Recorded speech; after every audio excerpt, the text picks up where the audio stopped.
go ahead and get started. For those of you who are just joining us, if you haven't already, go to menti.com. You can use the code that you see on your screen. You can also use the QR code if you have a scan feature on your phone. We're looking for what engagement means to you. In a word, what's the first word that comes to mind when you think of engagement? You can do up to 3. Go ahead and enter those in, and Barb will be touching base on those shortly. My name is Jessica Mitchell. I'm the Director of Marketing here at Epsilon XR, and I will be producing today's session to make sure that things go as smoothly as possible, all things considered with technology. Thank you for joining. We have a great webinar planned for you, but first, let me take you on a brief tour of our platform. If you go to the top right corner of your screen and you click on your name, you'll have a drop-down with the event details. Within that drop-down, you will see a tab that says Shared Files or Files. There you can find 2 downloads. We will interact with those downloads throughout the session today, so if you'd like to download those now, I highly recommend, but they will be available for later if you can't at this moment, especially those of you on your phones. You are intentionally muted for the presentation, so please use your chat to communicate with us.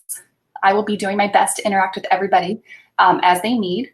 On the bottom right of your screen, you'll see your chat section. There you can message your thoughts, you can interact with the speakers, ask questions. Please ask questions throughout the session. And every time is a good time for a question. We will get to those as promptly as possible. You can also, when you do ask a question, click on the question mark and it'll go into the question queue and we'll know that that's a question. How about giving the chat a try by typing in hello, which most of you have done. Thank you so much for engaging with us. For those of you who haven't, go ahead and say hey. We're excited to hear from you. Hi, Catherine. To the very right bottom of your screen, you will see a little hand. If you click on that, a series of engagement icons will populate. Hi, everybody. Thank you so much. You're following instructions so well. When you click on that little hand, you're going to see asking us to speak louder, speak softer. You can agree or disagree. We highly encourage the engagement. We're excited about that. You can ask, let us know that you need assistance, and that I'll private message you and take care of what's going on your technology piece as quickly as I can, and I'll see that. I think that's everything for the little hands, but you can go ahead and check those out. You can go ahead and give me a thumbs up to let me know that you see those. Hi, Melissa, I see that you're on. Hey, Rod. Hey, Tracy. All right, without further ado, allow me to introduce you to your speakers for today. Barbara Greenstein is a senior instructional designer at Epsilon XR. She is a performance improvement specialist, providing proven and creative ways to improve human performance in the workplace. Highly regarded for her instructional design and facilitation skills, Barbara has more than 30 years in the learning and development field, helping clients put the systems in place to more effectively manage in today's ever-changing work environment. Janette Williams has more than 29 years of experience and extensive insight working in private, public, nonprofit, and government sectors. She has a passion for system thinking to integrate the wholeness of the individual, team, and organizational effectiveness and development. She also teaches a wide variety of courses, business, leadership, and organizational psychology at several colleges in San Diego. And with that, I will hand it over to Barbara. Thanks so much, Jess. And I really am excited to be here with all of you today. And I just realizing how everybody joins in at the same time. Isn't it interesting, Janette? All of a sudden you see the names flying up. It's very cool. So welcome to Epsilon's Charting the Waters of Engagement. And we're going to be here for about an hour and a half with you today. And we're looking forward to today and future sessions where we will further define how engagement happens. Our intention for today's session is to cover 3 areas. The first thing we want to do for all of you today is make sure that we stop and define what engagement means to you and to your organization. So important to be able to set a baseline of where you and your organization currently stand in regards to engagement. And that's the reason that we asked all of you to complete the 1 word or 2 words or how many words you put into the menti.com to define engagement in this opening activity, and we'll explore the results of that in just a short time. We also want to identify the theories, the concepts, constructs that we've discovered in our search through all readings and information available about employee engagement. This too is going to help you to define what engagement is. And we want to share the components needed in order to put a great engagement practice together in your organization. Just like the makings of a salad, it's not so important how the ingredients get added, but that you put the ingredients that you need into that salad, all the components to make your best salad. Same can be said for the theories, the concepts, and the constructs we'll be talking about today. We want to make sure that everything gets in so that you create the best engagement practice at your organization. So it's not so linear, but more important to include all the components that you need to have the best engagement practice while working with all your employees. And finally, we want to distinguish between what are the engagement constructs that we have discovered, the constructs we suggest that you use for beginning a practice of engagement at your organization. And both of us, you will see, are very passionate about this topic. As we know, there is a way for everyone to be able to achieve the outcomes for their organization. We want to share what we've learned so far with all of you so you can start to engage your employees today and set you on your way for a more effective team engagement within your organizations. So the very first thing that we'd like to do here is to find out a little bit about all of you. If you would be so kind as to entertain the poll that we put up on the screen, there are 3 questions that we're asking. What position do you hold? The size of the company that you work for? And do you consider yourself an engaged leader? And if you're not currently working, think about a time when you were working and answering these questions. Once you've answered those questions, press the submit button at the bottom of the screen. We'll give you about a minute to do this.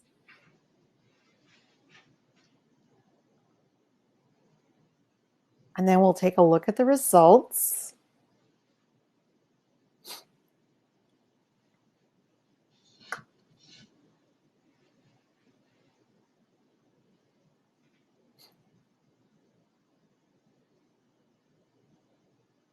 I feel like I need the Jeopardy music. Do, do, do, do, do, do, do.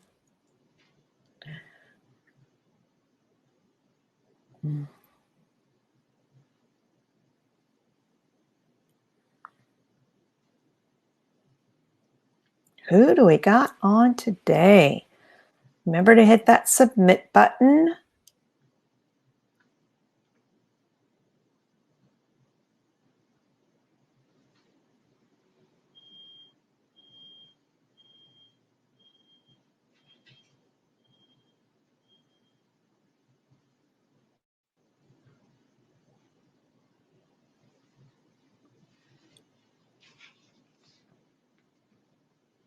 Give you a few more seconds here. Get those answers in, please.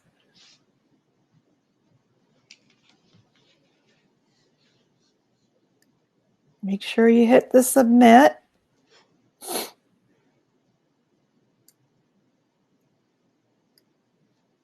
And Jess, can you close out the poll? There we go. Super. Excellent. So we got 75% of our folks voted. Thank you so much. And let's take a look and see what we have in the room today. We've got quite a few team players. We like to see that. We all want to be team players for sure. And I think that's it's so important when we're talking about engagement that we realize that it's not necessarily the CEO or your project leader or your manager. We all share a leadership position at some point or another. And so we have to think about when we're in that role as a team player, leading others oftentimes. What do we need to do to engage? So we've got quite a few folks as team leaders, project leaders. We do have a C-suite leader. Thank you for being here with us today. Internal consultants and external consultants as well. Nice population that we have there. What size company do we work for? And again, doesn't really matter the size company you're working for. Engagement of your employees is key. So we've got a good number of people that would be in that small to medium size, 100 to 999. And then the rest of you seem to be divided amongst the large enterprise, revenue over $1 billion, and the small to medium size or mid-market annual revenue from 10 to 1 billion. So that's kind of interesting to see as well. And do you consider yourself an engaged leader? And we see a good majority of you say, yes, I do. Nobody said no. So let's hands up to that. That's a really good thing. And not sure, we get that, because there's a lot of things that you need to consider in actually determining, how do I engage my people? What do I do to ensure that they feel comfortable, that they want to be on the job? A sign of good engagement is that they show up to work every day, mentally and physically, and they want to be there and they want to be part of what's happening. So how do I get that sort of thing happening, especially in today's world where we're talking about everybody working remotely from home? How do we know that we keep them active and doing what we need to do in the workplace? So thank you so much, first of all, for answering the poll. And before we get started into the meat of our program, I wanted to share with you all how this all happened, how we came together. So before we get into our findings, we want to share with you what employee engagement is to begin with, how we got started. We started back in February of 2020 of this year, discussing before the pandemic what leadership was. There were about 5 or 6 of us that came together to discuss how we might use virtual reality or VR as a way to share what it's like to be a great leader. And this has become known as the Leadership Forum within the walls of Epsilon XR. And the pandemic hit. Times began to change. And as we continued to talk, we realized that it was more than leadership. It's about how a leader engages everyone that they work with. We all felt some sort of a need to do something together to make a difference or progress for mankind. And I know that sounds kind of corny, but during this time, I think many of you know what I'm talking about here. From here, our discussion shifted to how to engage your employees, whether you're a team leader, a project leader, CEO, or even a self-guided team player. So we put the VR topic to the side for the moment to make sure we really understand what it means to be an engaged leader. That means lots of searching, lots of probing of both past and current information in the field, and summarizing our findings. And all of this searching and probing has helped define our success so that we can eventually return to VR, have discussions on designing a practice scenario for future engaged learners to take part in so that they can become that engaged leader. So before I pass this off to Janette, I'd like you all to see, let me do this, change this here. And I want to see our results from the original question we asked you all to share with us. What does engagement mean to you? And take a look and see what everybody indicated. And we have a number of different comments that I would expect: focus, purpose, attention, aware, tone, simple, invested, authoritative, forward-focused, purposeful, interest, ownership. All of these things are important to you when you describe the word and what engagement means to you. I think that as we advance through the content for today's presentation, what you'll start to see is that your own definition of what engagement is in regards to leadership will start to change. We're going to share with you some ideas. It's interesting when I look at all of your one words, how it validates what we found. So many criteria that we can apply to the term engagement. Even though you may have criteria from A to Z, our study results show that there's no specific order that it has to be demonstrated in, that it always depends on your organization. And we need to remain agile to meet the needs of the changing landscape of our world and the organization that we work. So we're going to talk about all of these different constructs that we found. We're going to talk about different characteristics that we have determined are important to be an engaged leader. And with that, I'm going to pass the mic, if you so to speak, to Janette, and she's going to take you through our big reveal of our findings of what we found looking into this topic of employee engagement. Take it away. Thank you, Barbara.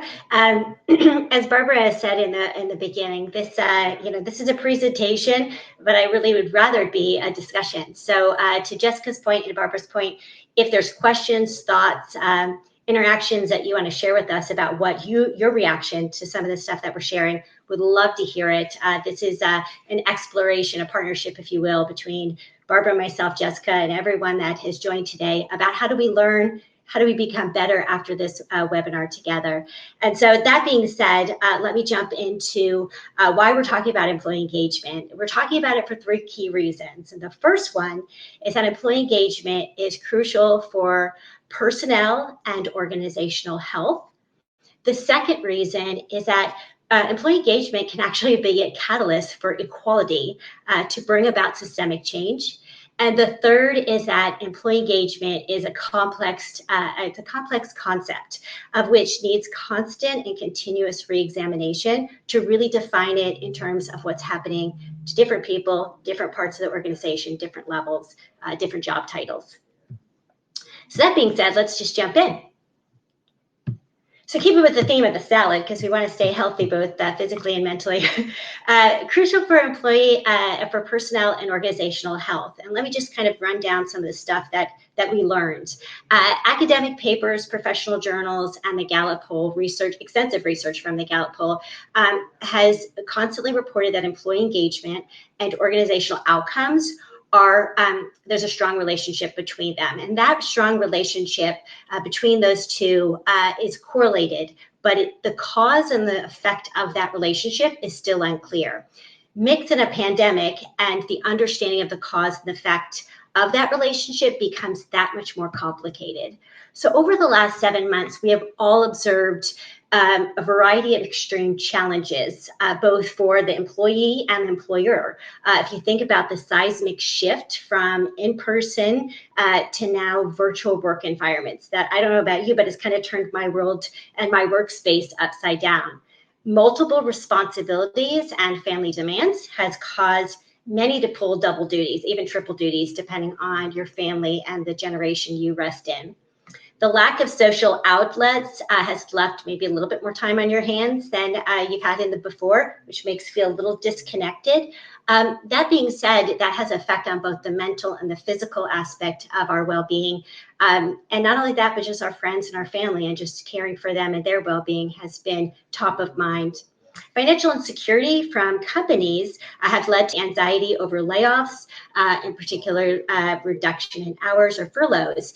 And the American Psychological Association conducted a study, and they found that 70% of employed adults have said that the economy is a significant source of stress.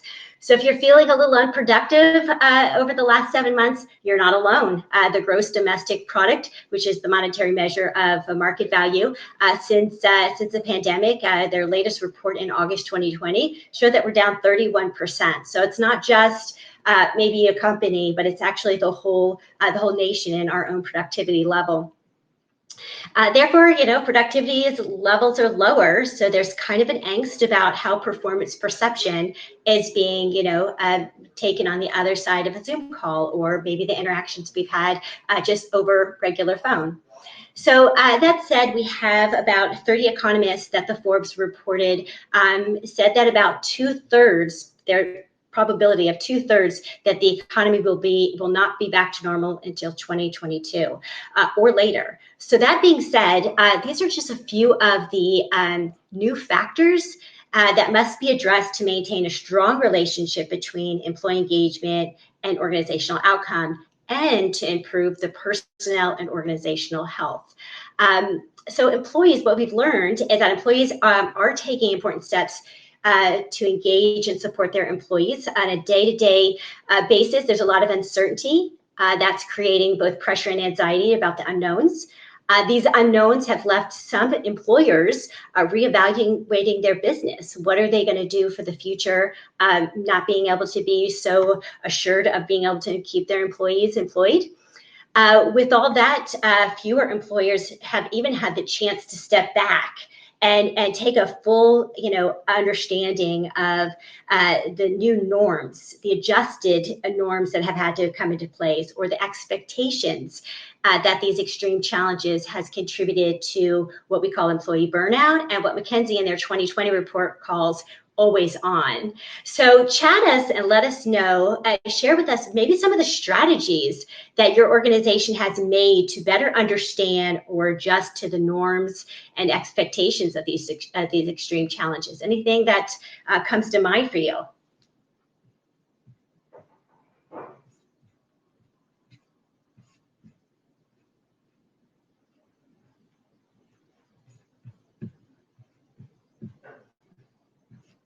Jess, do we have any questions or any thoughts that anybody has on what I've shared so far?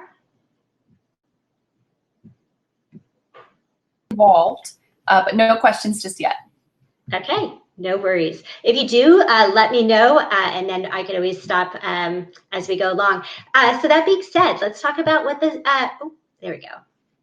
Let's go to the second reason why employee engagement is so important right now. Is the Gallup poll, February 2020, showed an increase in employees rating being engaged, and a decrease in active disengagement. So let me just explain the 3 different categories that they have. They have engaged, which are those people that are highly involved, enthusiastic, committed to their work and workplace. Then Janette, you have really quickly. I'm sorry, we've got some great comments from people. It just took a second to get everybody on the chat. Jason said that home workplace stipends. Yeah, Jason said that home workplace stipends and flexible work arrangements have helped in terms of what you were speaking about before. And then KJ mentioned more intentional outreach and communication to staff. And setting up her phone, have multiple alarms, make sure that she's utilizing the. So Jess, I'm going to do a timeout because I think we're having to better manage her time. Sorry, go ahead. Barbara, you're muted. Just Jess, can you? We're having technical issues. I don't know if technology is friend or foe. So Jess, you're cutting in and out, and Barbara, you're on mute. All of the comments. There you go. I'm no longer on mute.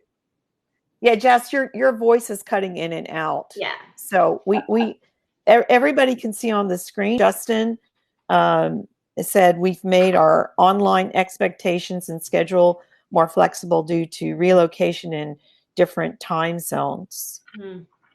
Yeah, so it's impacting everybody.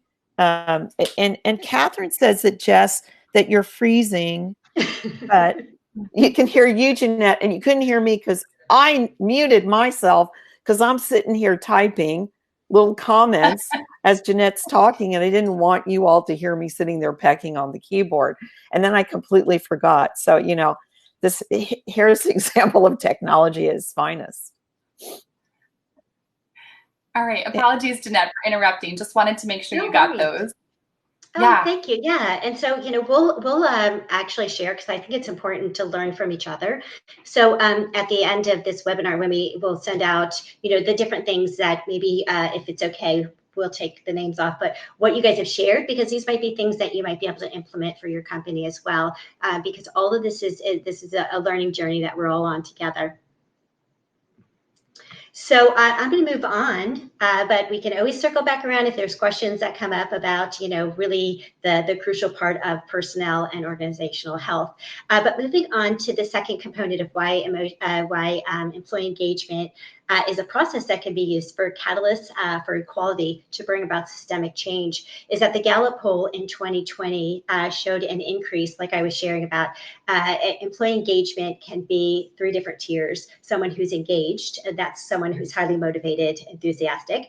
And then there's someone who's not engaged, and that person is just psychologically unattached. Now, that does not mean that person is not productive, not coming to work on time and all that stuff. It just means that there's a disconnect psychologically to their job. And then you have those that are actively disengaged. And those are the people that excuse me, a truly miserable work experience, and they spread that unhappiness to others. And so what the Gallup showed prior to the pandemic is that we saw an increase in engagement. So they looked over the last 20 years from 2000 up to this point, and they found that there was an increase from 26% way back in 2000. It's varied over the years, but now it's at 35%. So we have a 9% uptick over the last 20-year trend. That being said, the active disengagement, those are the people that are not very happy at their work, and they would actively check that box. That has actually went down from 18% to 13%. So we see a trend that there is more engagement, less disengagement over the last 20 years, which gives us a positive trend. That being said, the Federal Reserve came out with their annual report in 2019 that also showed, when it comes from a labor force and payment or wages, that we're seeing, you know, kind of a slight convergence from a higher pay and a lower pay, seeing more of a trend towards a conversion, which is a positive trend. And when we get positive trends, we take those and say, how do we keep going on that trajectory? Because it's the physics of inertia. And then we also know from the reports that came out from 2015 to 2020 that shows that we see a slight climb again, you know, a convergence, that steady progression of women in leadership roles. So we find that since 2015 to 2020, an uptick for women that are in senior VP roles, so from 23% to 28%, and then those in the C-suite from 17% to 21%. So those are good things. Those are trends that we want to keep moving on. And so that being said, as we look forward, like post-pandemic, McKinsey, Women in the Workplace, along with economists and researchers, are emphasizing the need to apply even more effort to get back where we were, back on track, and then forge ahead on those positive trends. So we have some work to do to make sure that we get back to where we ended pre-COVID, and then how do we continue those trajectories? And so some recent research that shows the McKinsey 2020 report that there's signs that women, more so than men, and this is going through the pandemic, are considering either opting out, which means that they're going to leave the organization, or downshift, which means that they might cut back on the hours. And that's because of the family demands, that double duty. And so we've learned that different groups of women, in particular Latinos and Black women, are definitely disproportionately impacted by the pandemic. Latinos are 1.6 times more likely to be a caregiver, responsible for the housework, and doing a full-time job as well. And Black women are 2 times more likely. And these group of women are also the greatest impact of corona death not just women, but the ethnicity they serve, and that's from the CDC. We also see that 58% of Asian Americans have said that they saw a change this post-pandemic about expressing racial views because of the coronavirus, and where potentially may or may not have started. And then we know that from women with disabilities has expressed being most stressful during this time of pandemic. And so with all that said, it doesn't help that we're being virtual and maybe feeling a little left out and outside the decision circle of what's happening and affects our day-to-day stuff. So we know, from social learning theory and all the social theories that are out there, that individuals and societies, we shape each other. And these small little interactions, these informal interactions that we've had at the workplace, were really where decisions, were made, ideas were fostered, and connections were brought about. So the Gallup reported that if an employee gets a surprise decision that impacts their work, which I'm sure they've all gotten lots of surprises over the last 7 months, they're 3 times more likely to be unhappy with their job. And so this is concerning for 2 reasons. The first is the research has suggested that organizations with higher employee engagement have a higher shareholder return, profitability, productivity, and customer satisfaction. On the reverse side, or the opposite side, employee engagement with organizations that experience an organizational gap is costly, upwards of billions of dollars. They estimate about $550 billion in lost productivity. So that said, employee engagement as a process has the potential to reset, shift, and reshape prior systems that no longer serve the organization, its personnel, and in larger impact society. So how about if you chat with us, what are some of the adjustments that you or your organization has been going through or considering to increase equality in the workplace? Janette, I'm going to jump in. Mary made a very interesting comment. She said to engage miserable people, the answer may be beyond the scope of a company and more a personal nature, counseling, etc. Yeah, good point.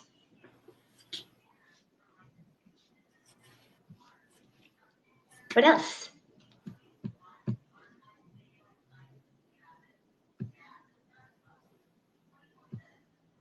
I want to give it time because I know chats. Any questions that you guys might have or thoughts that you have about what I shared so far?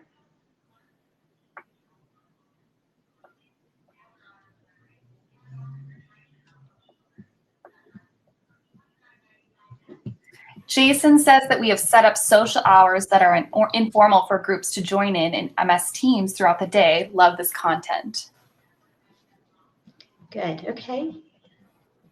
Yeah. So social interactions. Good.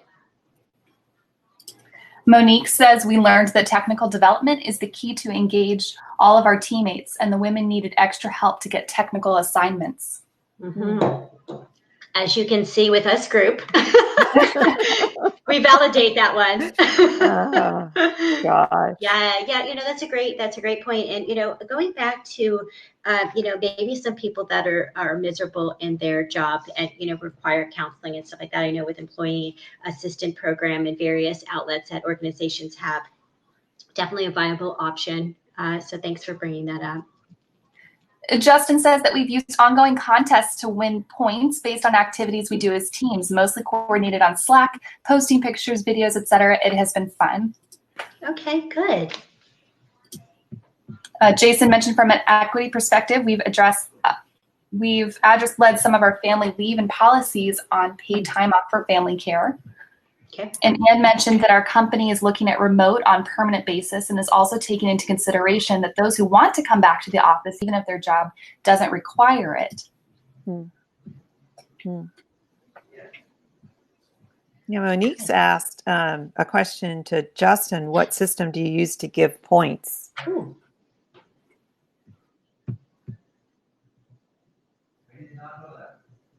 And KJ jumped in, the tie to employee engagement and financial and consumer value is important and is a great tie to keep pushing companies to embrace purpose, to deepen engagement, et cetera, and spark systematic change.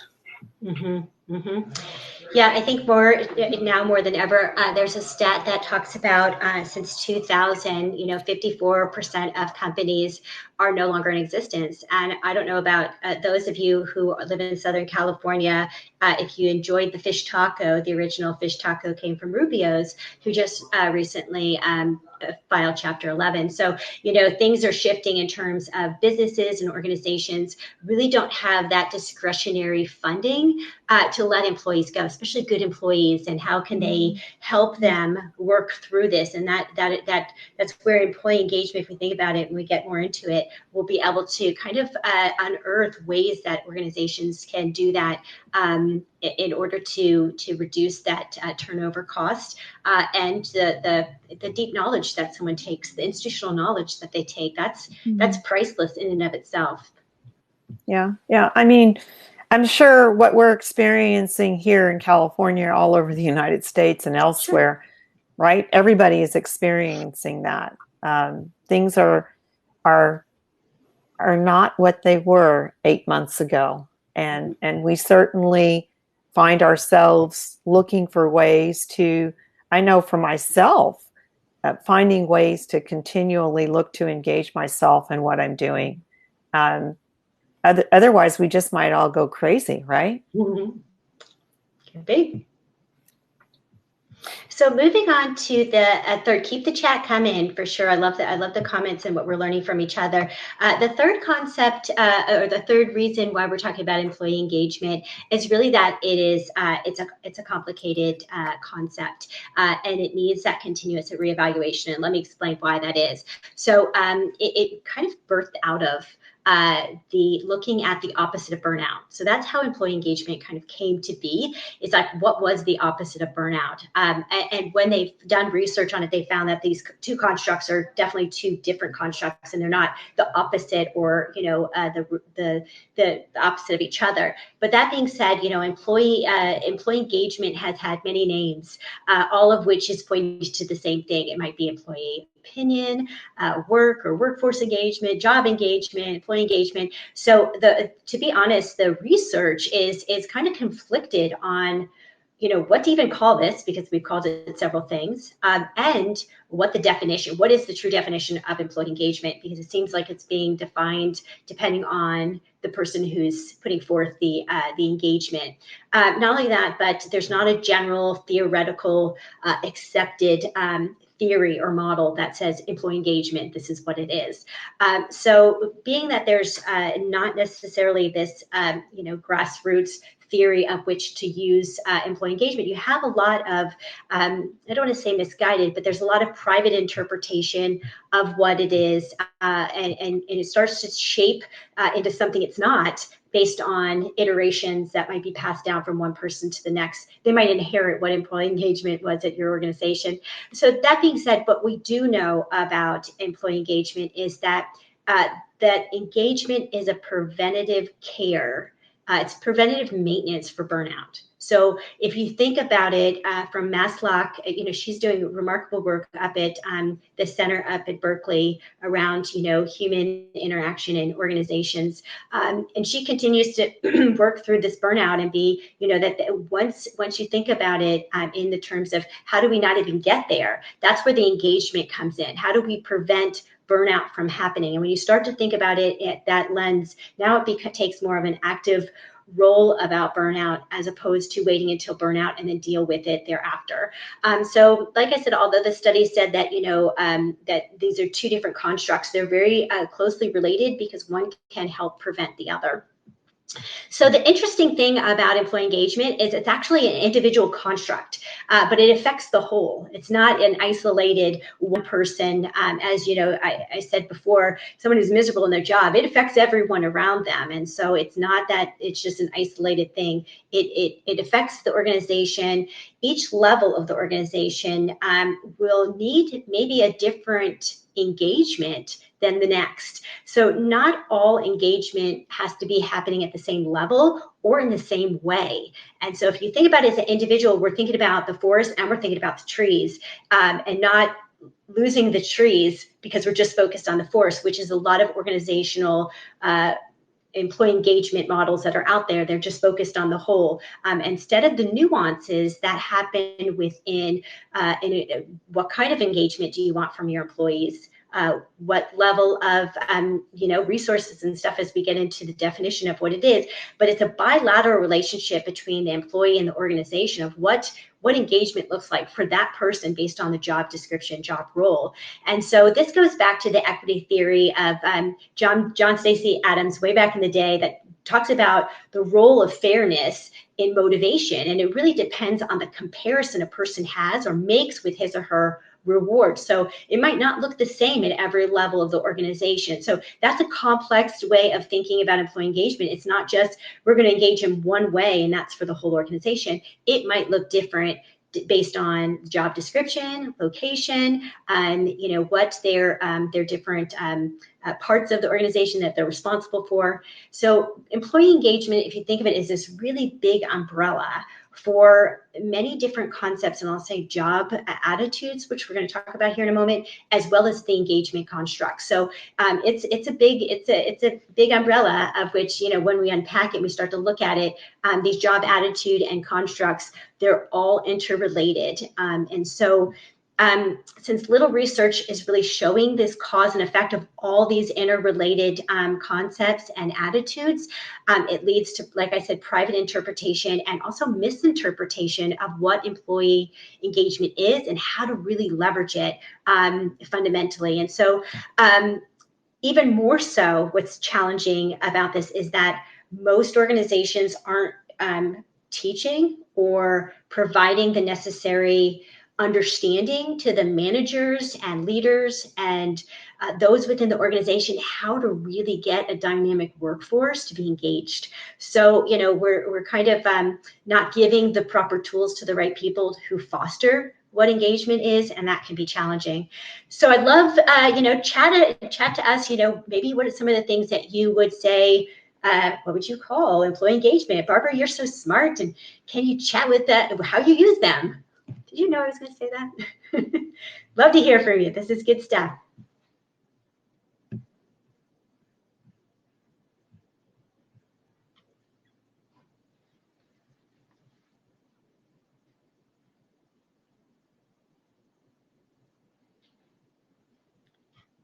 Any thoughts, any feedback? I love this silence part. Just kidding.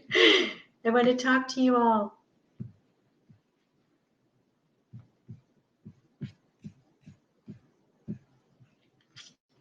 Well, I will let that catch up. If anybody has anything they want to share, go for it. If not, I'm going to keep the ball rolling. So let's talk about employee engagement and the definition. And so just kind of getting into the crux of where the definition started. So there's William Kahn is one of the first people who's done a study back in 1990, and that's not that long ago. And he looked at not only engagement, but well-being. And so he was looking at the whole person, and oh, I think my slide just changed, sorry.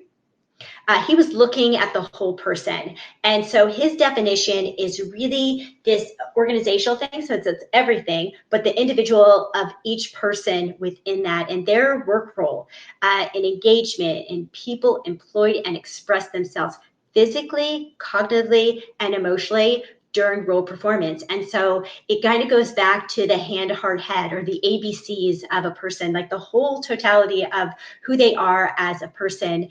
And it kind of goes under these three constructs. So if you think about the definition of engagement, once again, it's myopic to the individual about the psychological meaningness. And let me, kind of, when I say these terms, I'll kind of give you what they mean. The psychological meaningfulness is about feeling worthwhile, useful, valuable, not taken for granted. The next would be the psychological safety, which is expressing your full self without the fear of a negative consequence or, to your self-image, your status, or your career. And the third is the psychological availability. And that is the belief that one has the physical, emotional, and psychological resources required to invest oneself in their performance. So it's that bilateral relationship that an individual has with the organization. So this is the person, when you think about employee engagement, this is the first unit of analysis, and that's the individual. Any Anybody heard these terms before? And if so, gives us a thumbs up or tell us where you've heard them. I know the psychological safety, probably most of you heard if you've done any team building or teamwork.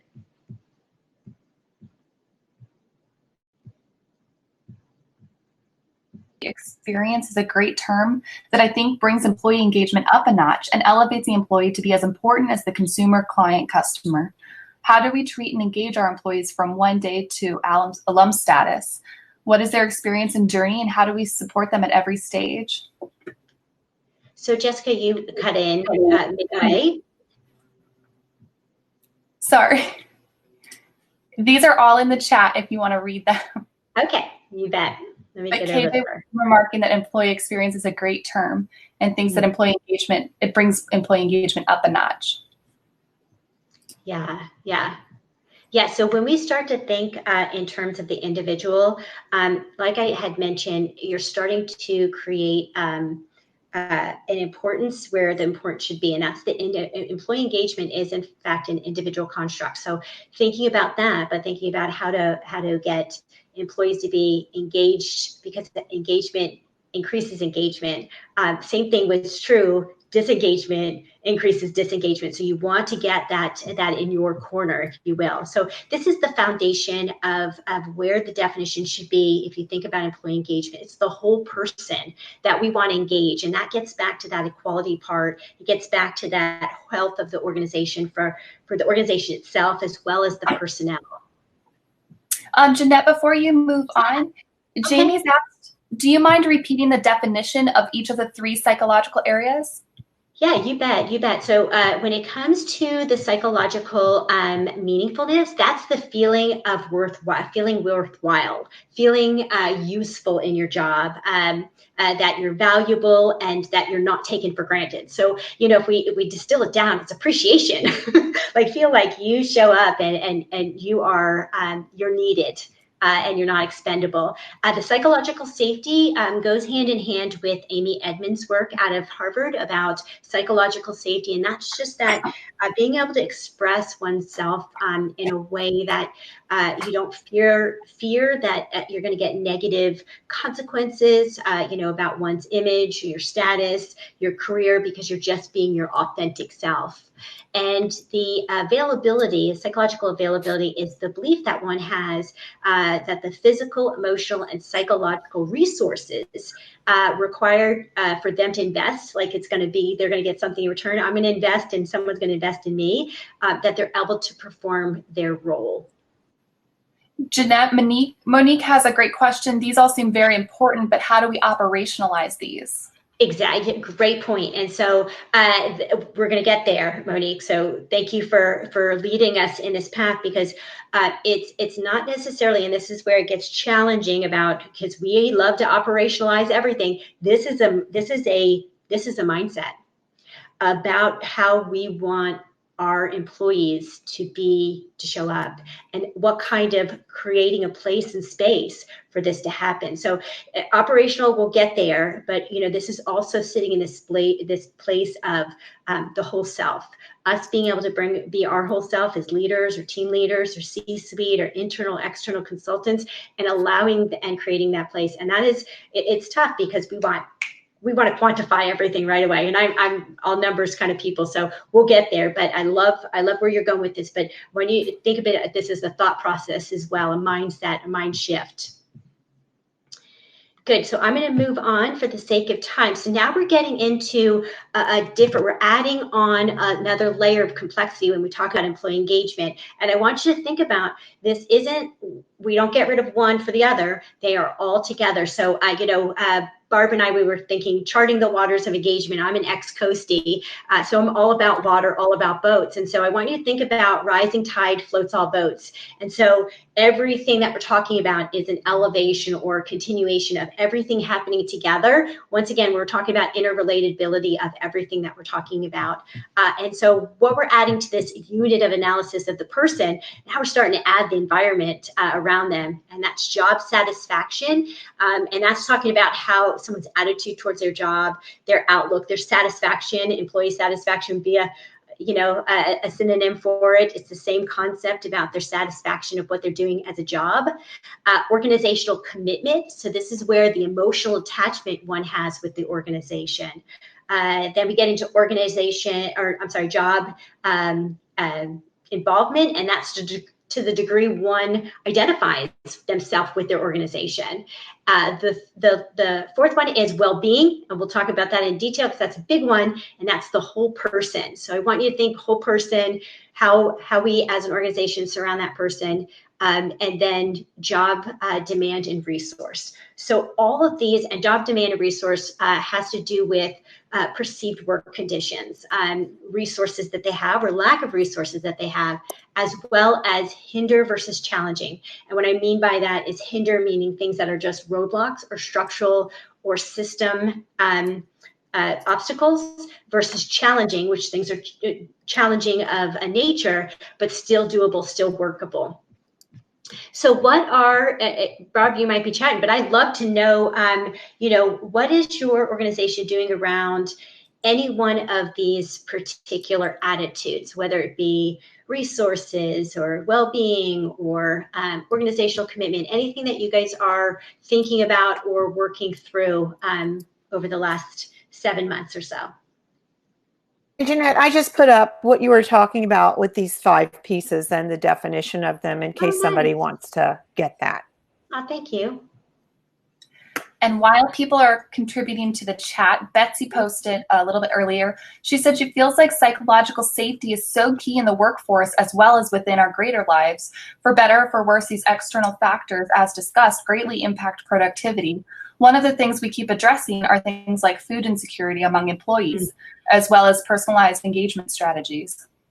Yeah, that is a really great point. The resources, when we think about resources, sometimes they get, focused on job resources. But Betsy, that's a really great point. We need to look outside because other resources that we take for granted, food insecurity, nutrition insecurity are huge factors in terms of, mental well-being that, translate into satisfaction and, being able to have, sleeping insecurity. I mean, because, things in your environment, or maybe there's multiple generations in one house. So lots of, when it comes to, maybe we should expand another one outside of just the job itself. And that gets farther down the road as we look at this whole person.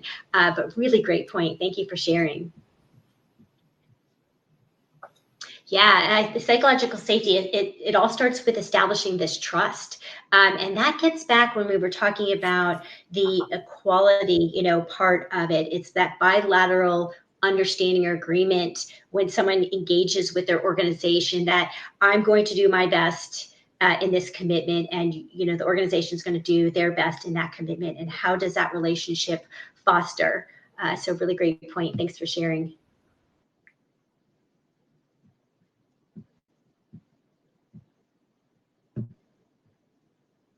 Okay, I'm trying to go through lots of chats. Excellent. So as we continue on this journey of where we're going, so now we have, we have the person as the unit analysis, we have, the job attitudes, and now we're going to shift to, a different layer, another level. And just once again, they're all interconnected. So watch your eyeballs because this can be overwhelming. All of these are important. So when we think about the job attitudes, they have these underlying constructs that are attached to them. So if we think about job satisfaction, we would think about task engagement and team engagement, job characteristics, which has a slew of other tasks of varieties that go underneath it. And one that's interesting that I want to bring up is when it talks about autonomy within a job characteristic.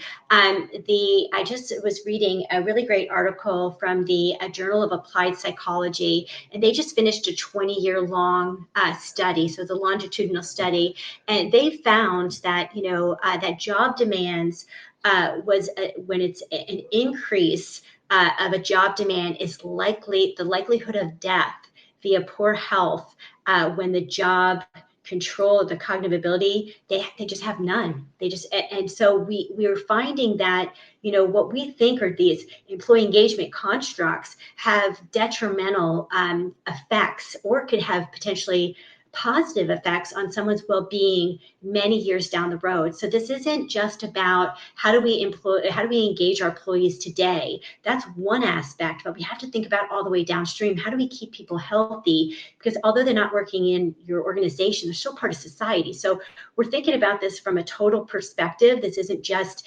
me, myself. We're really all in this together, and we need to get to a place where we can be healthy. Organizational personnel of the organization, but society as a whole. So if you look at like organizational commitment, that might be like an organizational engagement and organizational citizenship behaviors. And that's the discretionary behaviors that are not recognized by an informal system, but something that someone has that discretionary ability of which to be committed to the organization. The job involvement around belongingness, being seen, being heard, being validated as an individual, but then also being belonging of a team. That really fosters a sense of well-being, which leads to well-being. And this is a great aspect of well-being, is that it's not one-dimensional. It's actually many dimensions, of which is the career, well-being. How likely are you to do, each day and be motivated to your goals? Social well-being, having the relationships and the love and the care in your life. Financial, that's the, obviously the economic part. We talked about that, and that 70% of employed adults are stressed about the economy. So that's a little doozy on our well-being right there. Community, feeling that community well-being, the physical well-being. All of these are circling around. So when we talk about well-being, we're talking about 5 different things. We're talking about more than just, a wellness program or, an employee assistance program to go get therapy. It's thinking about the totality of that person and what well-being means to them. When it comes to job demand, we have job resources. So, at the group level, we have leader resources at the leader level or the team level, and then the organizational resources. And once again, I talked about, the hindrance versus challenging. We love challenging things, believe it or don't. We just don't like hindrance, and that's when there's a roadblock or not being able to move forward. So, what are these constructs? If you look at these circles in both yellow or maybe, the blue, the job attitudes, anything that stands out to you guys that's kind of front and center for your organization right now?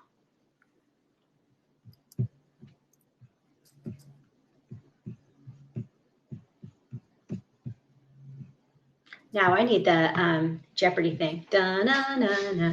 Just kidding.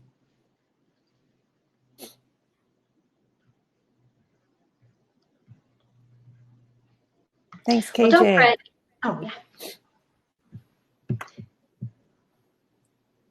Go ahead, Janette.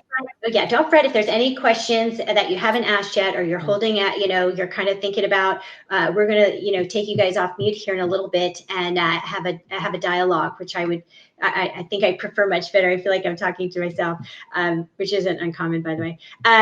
So that being said, these are the different constructs, and I'm gonna, Barbara, if you would, kind of share with me and the group, what are your kind of like when it comes to taking this now to potentially where we can go in terms of, this information. What are some of the characteristics of leaders? What are some of the things that we could offer as what to do next? Thanks, Janette. Let's look at this. The interesting thing is that we did a survey to find out from folks that consider themselves an engaged leader, what are the characteristics that they would say make them that way. So, there's a lot of information that we're trying to cover today, and we're trying to hit the fundamentals of what we think you need to know so that in future sessions we can dive into the how-to part. But before you can dive into the how-to part of anything, we have to give you some fundamentals or some baseline from where to go. So this idea of the different characteristics that we need, and when we asked folks what they felt the characteristics were, there were top 3 characteristics that came into play. One of them was confidence, that they want to be confident about what they're doing. Another one was empowering, that they want to be able to do what they need to do for their employees when it's necessary, and to have the authority to go about doing that. And then the third one, which got the highest rating, was communicator. And part of that communication was being an active listener. But these are the top items that came through as what it takes to be an engaged leader. And it's important for us to build a relationship between these characteristics that we see here and the 3 levels of engagement construct that Janette just shared with us. It's not really linear, as I said before, how you do all of this, but that at some time, depending on your organization and the people that you're working with, that you do make a relationship between the two, engage the characteristics and also the constructs, and that you do them, that you put them in place so that you start to engage those people within the organization to feel that they have a part, to feel that they want to do more, to show up every day for work, number one, physically, and then also to show up mentally, how important that is. So we found that the relationship between the 2 causes us to actually do the following. It has us make a connection of the characteristics to each of the constructs. We stop and we look at each one of the characteristics and then look at each one of the constructs to see how they intertwine and what we need to do in order to be able to make things happen for our employees. We engage the person that we're working with. We talk to them. We build on their strengths. We find ways to get them to do what they need to do. We individualize the communication for each person that we're talking with. So for many of you who have done situational leadership, you know how important that is, to individualize what's going on with that particular person that you're leading. That's all we're talking about here, is that it's so important to make sure that everyone is an individual and that we talk to them differently based on who they are, what they've got going, and what we need to engage them along the way. So if we were to tie back the characteristics of the engaged leader to the Gallup study that Janette was just talking about, a couple of things to consider there as well. Gallup found that when evaluating teams, they reported 70% of a variance in team engagement is determined solely by the manager. Employee engagement should be the manager's primary responsibility. Employees who receive daily feedback from their manager, 3 times more likely to be engaged than those who receive feedback once a year or less. And this ties back again to that top 3 characteristics, specifically the communicator. And if you are a leader that's communicating with your person, with your people, then you're going to have more engagement happening all the time. The presence of organizational resources, Gallup also showed, is a greater predictor of effectiveness over group or leader. If we look back to level 3, where we had the blue, the yellow, and the light aqua colored balls, it's making it important that both the managers and the leaders that lead the organization are aware of the importance they play in engaging their workforce through the resources they provide, for example. So if we're not providing those resources that people need to do their job, Janette and I joke about this all the time, just let me do my job. And that's really a good leader, somebody who gives you what you need, makes it possible for you to do what you need, supports you all along the way so that you can do your job, gets out of the way and lets you do your job. And that's what we're talking about here.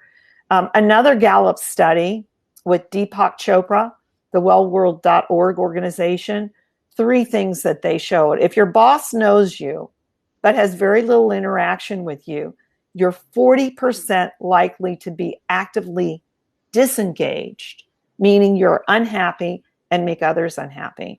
And we certainly don't want people walking around being unhappy and making others unhappy. So what do we do to make that number less? If your boss knows you and is critical of you, they're not ignoring you, so that you've got your attention somehow. It may not be the best way to have your attention.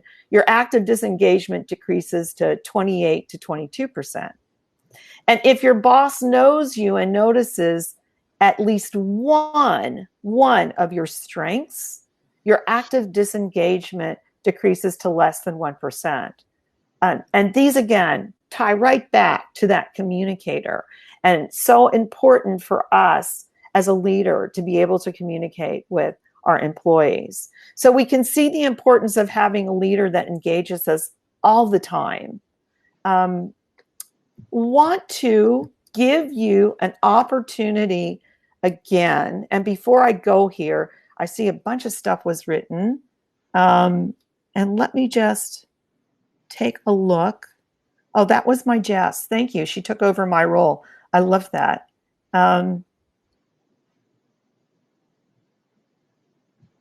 Betsy, I love the realization that change agent is a characteristic of an engaged leader. Change is constant. And as a leader, you have to prepare yourself and your team. Yeah, if we had this discussion this week, Janette and I, about how so much of what we talk about in leadership development, and a big part of it is change management, that if you start to put in these engagement pieces, it takes care of things like change management. And so that's what we're trying to show you, is that we're looking for easier ways to get people to be able to engage with the folks that they work with. And Monique, engaged leader, recognize the strengths, capabilities, and needs on the team, and able to connect those three in a way that allows the team to be and feel successful. And, there's so many different things that we can do to engage our teams. And that is literally what we're talking about here. How do we get that engagement going? Betsy, and I see the need to psychologically steward your team's aptitude for change and guide them through the journey as so key to both psychological safety and overall engagement. And thank you all for your comments. Leah, we have integrated a 10 to 15-minute daily guided meditation as a break and to help achieve being an engaged leader. Hands up, show me your hand if any of you are doing meditation on a daily basis. So incredibly helpful to be able to do that. I see hands going up. Well, yeah, excellent. So if you're able to do that, it's a wonderful way to get that kind of practice even going on within your organization. So what I want to do is give you an opportunity to tell us where you stand. We have another poll, and the poll looks at 3 questions again. Does your organization have a clear definition of employee engagement? Yes or no? You may not be sure. You can answer that way. If you have a clear definition, does everyone in your organization know what it is? Again, yes or no? Not really sure what that might be. And are you taking a holistic approach to engaging your employees, both physically, cognitively, and emotionally? If you could answer that for us, we'll give you a minute on the clock. Make sure to hit the submit button.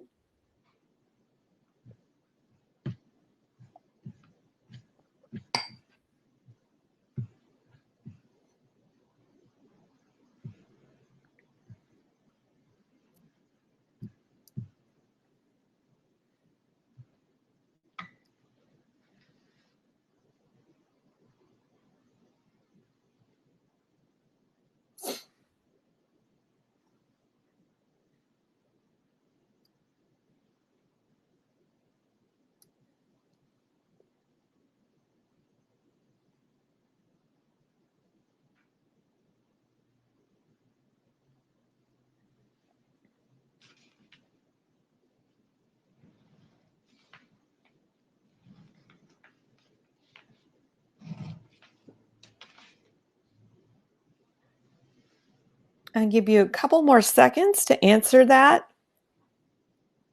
You can give us a thumbs up if you've been able to answer the poll.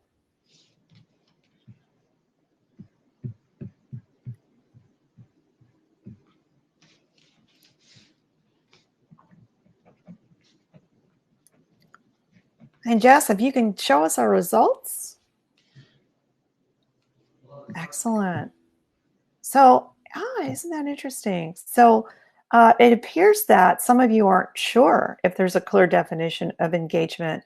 26% of you, and then 13% said yes, and 22% said no. So that's, partially the reason that we're doing this is we want to make sure that everybody understands what this, and you hear the term all the time being used, employee engagement. And do people within your organization really know what that means? If you have a clear definition, does everyone know what it is? 2 out of 23, 9%. And more not sure and no. So again, how do you get that information out there, and how do you make people aware of, we're trying to engage with you, we want to engage you, and what does that look like? Are you taking a holistic approach to engaging your employees? Physical, cognitive, emotional? 30% said yes. 20% said no. So it's sort of even there. So we would really like to open up for some conversation with you all in regards to what you are hearing today. Open the floor to any questions that may already be in chat, other questions that you may have. You can raise your hand. We can call on you and take you off of mute is an option too, so that you can actually talk to us. And we're going to try to address as many questions as we can in the next 15 minutes. And if we don't get those addressed, then we will answer them in an email that we'll send out to you, along with the recording and the attachments to today. So what kind of questions do we have?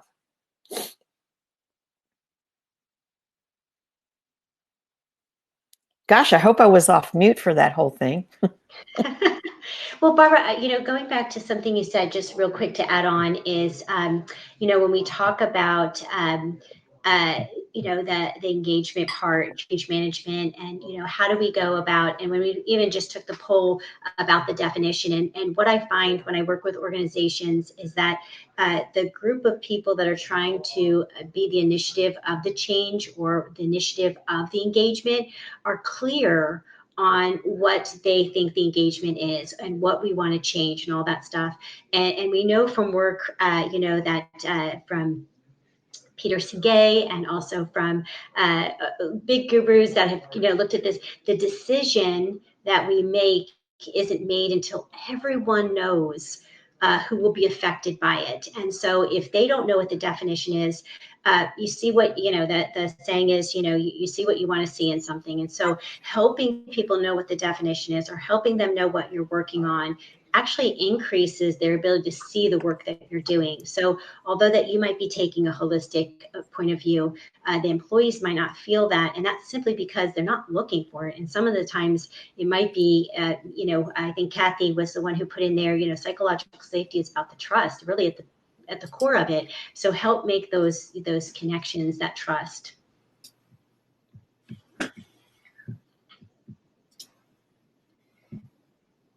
Okay, we've got a question up on the screen from Betsy. Good chance of leaders knowing the engagement.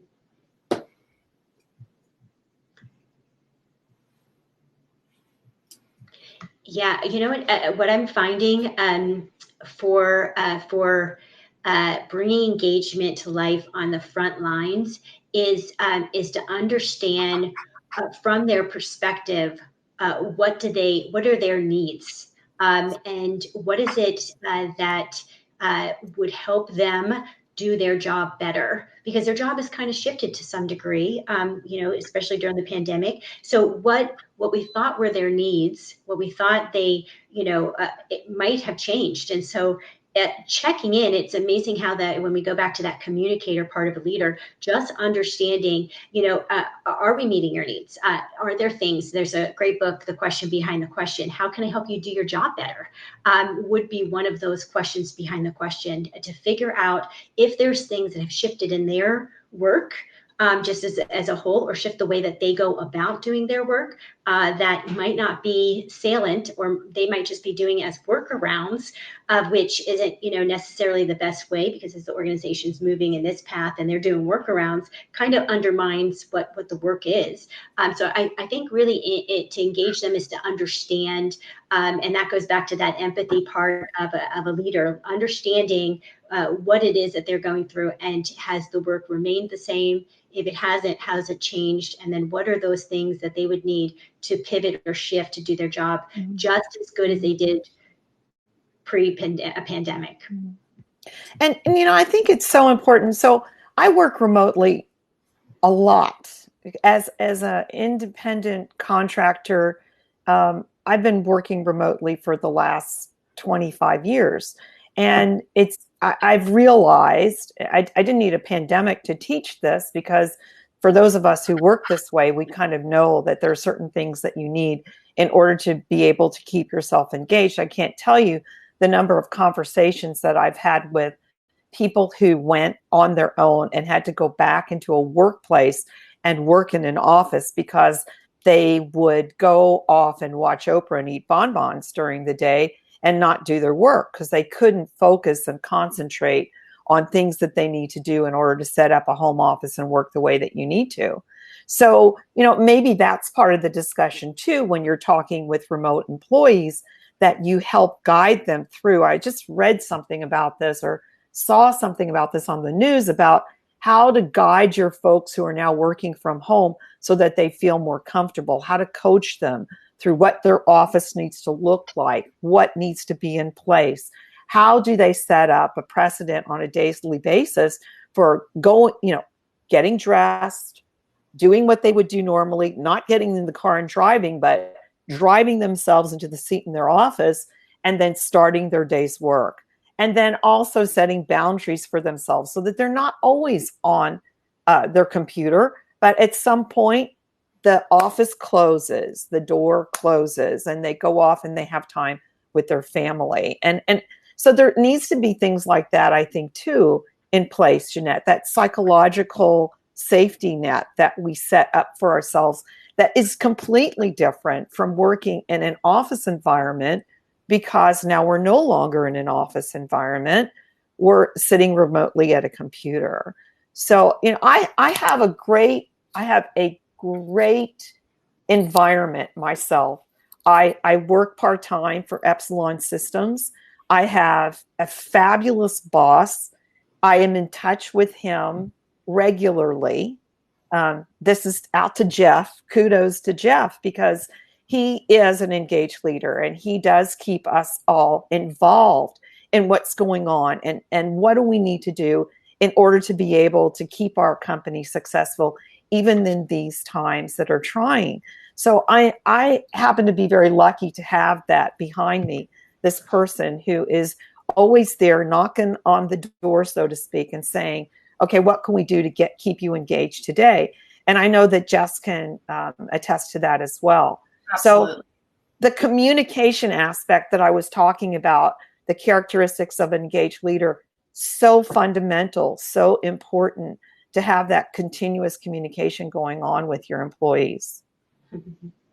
So I want to answer Monique's question regarding, just the priorities of the one-on-one with the boss, acknowledging strengths, contributions, and then resources. And this is where it gets fun and complicated at the same time, as both of them are equally important. And let me explain why. When you have those one-on-ones or you're engaging with your boss, the boss, hopefully, and this is where I think, once again, we need to better equip managers and leaders. I think those are two different skill sets, managers and leaders, to become aware of what's going on in the world. Going back to Betsy's, question or her comment about like the frontline leaders, is that we don't take enough time to find out, do you have everything you need to do your job? And let me give you an example. So working with a client who says, I have an employee, got to fire her, she's doing the worst job ever. And I'm like, okay, well, let's go in there and kind of evaluate what's happening. And what it was is that she was responsible for posting social media and various things on. What I found out is that she didn't have enough internet bandwidth at her home. So she had to use her phone, which had limited data. So she had to wait and check out when she had time or when she had the bandwidth on her data to actually push things out. So she looked like she wasn't engaged. She looked like she couldn't do her job. But if the one-on-ones were happening and they saw the strengths and they were engaging in her strengths, she was really creative in how to get her job done. That's what I'm talking about. Is that fundamental miscommunication? These small little things that turn into she's disengaged and we need to fire her and things like that. And we create this in the absence of data. We create stories about someone of which then we start to see what we want to see in that person. So it's super important that the engagement allows for the opportunity to know, are there resources missing?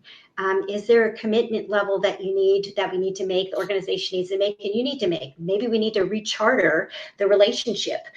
All these fundamental things that take so little time when we do them, and it saves so much time when we have them up front. And it's these fundamental shifts, going back to Monique, when you said, operationalizing the definition of psychological or operationalizing meaningfulness and availability and safety. It's a mindset. It's a change in the way we think and the way we interact with one another. Mm-hmm. And I would add to what you said, Janette, that doing this, operationalizing this, that the thing we have to realize is that we have so many tools that we can use to do what we need to do to engage our employees. I mean, people have created all kinds of tools to help us. And we're not saying don't use those tools. We're saying use those tools. You may actually have to be an engaged leader, and to be a good engaged leader, you need to spend some time thinking about what do you need to do in order to bring people into the fold. And if it means that you have some sort of a survey that helps to bring them in, to help assess where they are, their strengths, their weaknesses, something like Strength Finder, if that works for you in your organization and it will help to understand who people are, then use it.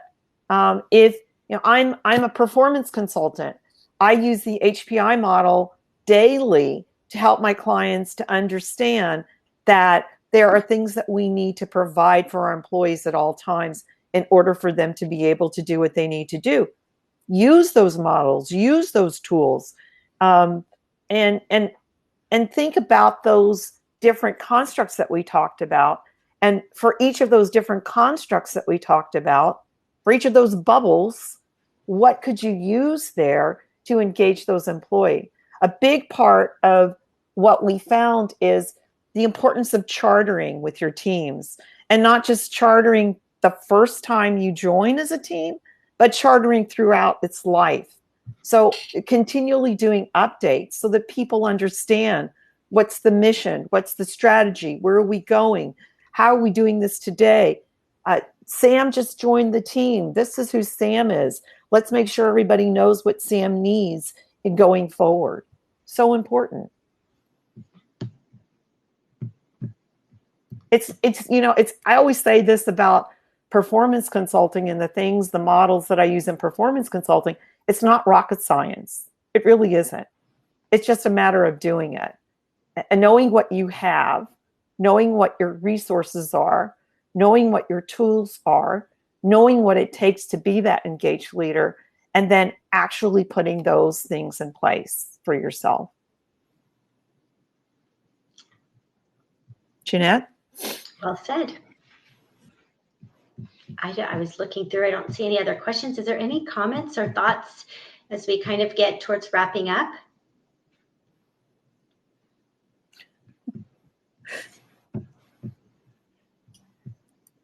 If you do have questions that come up later, feel free to email us. I will get those over to Janette and Barbara, and we'll get back in touch with you. Thoughts that come up. I know sometimes it takes a while. Yeah, well, please email us. Let me put this up just so that we questions. We're looking to have our second part. Here we go. Oh. In case you need email addresses, here they are. Yes. And we take are it away, Jess. Part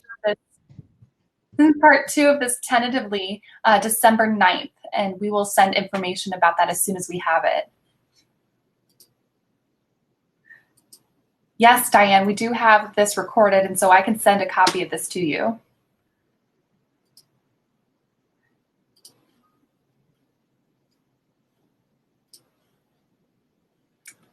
Yes, Jessica, thank you for your excellent production support. You're trying. You did a great job. So did you. This is great. Thank you all so much for your time today. And I will get you updated with the next part of this. We'll send out a recording for those of you who are interested. And again, if you do have thoughts that come up afterwards you would like to share with Janette and Barbara, their emails are below. Or if you're not sure who it goes to, you can email it to me and I'll get it to somebody.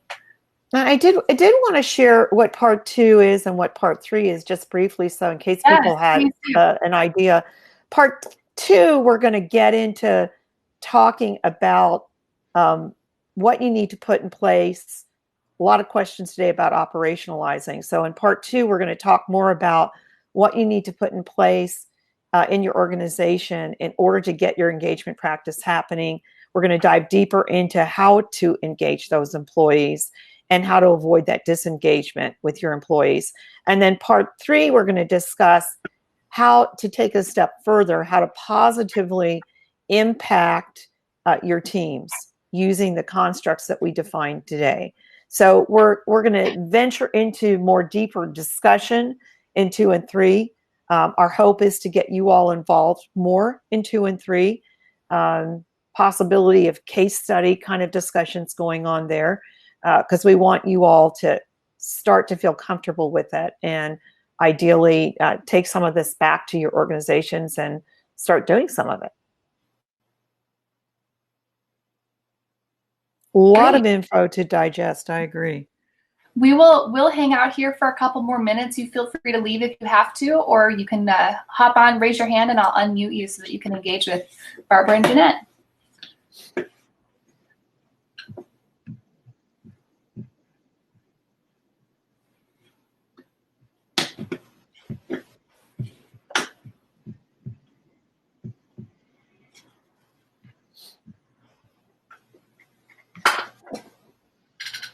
Oh, there's Dave. Hey, Dave.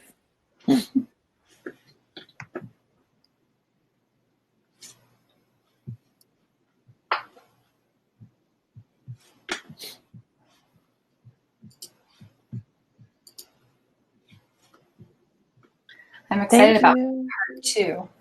Yeah, I'm excited about it too. I will work out the technology in between now and then. Yeah, we all will.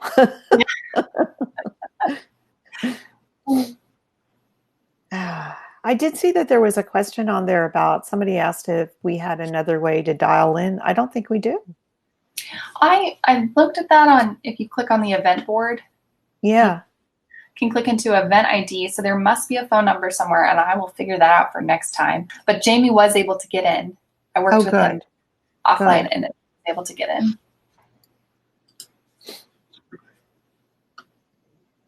Jeff, you want to come off mute? He made us have us on. He might like it this way, right? All right, I'm going to go ahead and stop recording. Yeah. I want to make sure I save it, so. Thank you, Paul.